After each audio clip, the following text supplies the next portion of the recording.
name is Rio. My name is Clay. And we are here at Stewart Fork in the Weaverville summer day camp. Yeah. Our group is the STEAM investigation. Yes, STEAM investigation. My role was taking notes and drawing the bugs. And mine was finding the bug. Well, our initial observations were that most of the interesting ones were either far away or really fast, which made finding a lot of the ones that we did a lot harder. We got like a beetle, and we found this type of bug that he's feasting on. Yeah. And we also found a bunch of other ones. We saw a bird, butterflies, and bees. Rock, definitely the rock. It's just a big rock that has a lot of iron in it.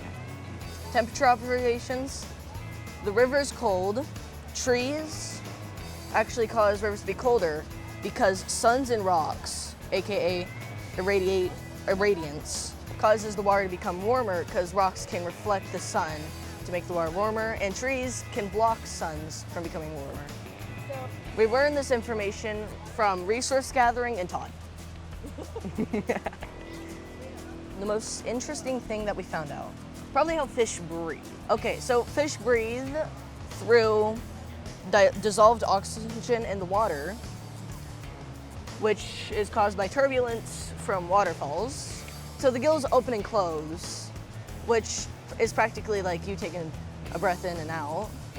So they take out the oxygen from the water, and then they put it into their bloodstream.